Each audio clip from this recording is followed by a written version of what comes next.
वस्त्र का सम्मान। एक बार की बात है जब गांव में एक पंडित जी रहते थे। वह बड़े ही विद्वान और सभी शास्त्रों के अच्छे जानकार थे, लेकिन इतने विद्वान होने के बाद भी वे बहुत गरीब थे।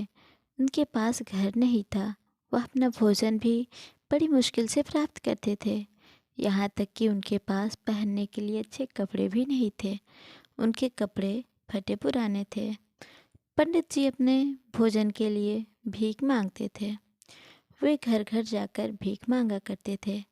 उनके फटे पुराने कपड़ों को देखकर कई लोग सोचते थे कि वे पागल हैं, इसलिए उन्हें देख दरवाज़ा बंद कर दिया करते थे।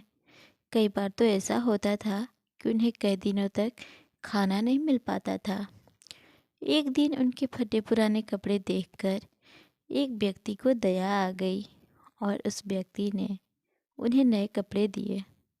उन नए कपड़े को पहनकर वह पहले की तरह भीख मांगने गए। जहाँ कल एक घर से उन्हें भगा दिया गया था और दरवाज़ा बंद कर दिया गया था, आज उस घर के मालिक ने स्वयं कहा, पंडित जी प्रणाम, कृपया अंदर आकर भोजन ग्रहण करें। इस प्रकार बड़े आदर के साथ वह पंडित जी को भोजन के लिए अंदर ले गया। पंडित जी खाना खाने बैठ गए। विभिन्न प्रकार के पकवान खाने के लिए परोसे गए। पहले पंडित जी ने प्रार्थना की। उसके बाद पंडित जी ने अपने हाथ से एक मिठाई ली और अपने नए कपड़े को खाने के लिए कहने लगे। यह देखकर सभी घर वाले हैरान रह गए। वो समझ नहीं पा रहे थे कि पंडित जी ऐसा क्यों कर रहे हैं।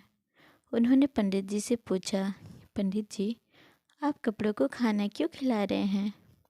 तब पंडित जी ने उत्तर दिया, वास्तव में इस नए वस्त्र के कारण आपने मुझे आज भोजन दिया है।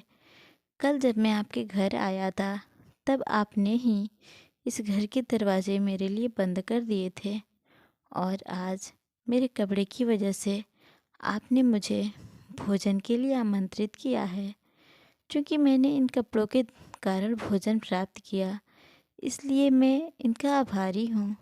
इसी वजह से मैं इन्हें खाना खिला रहा हूँ। घर वाले बहुत लज्जित हुए और अपनी गलती के लिए क्षमा मांगने लगे।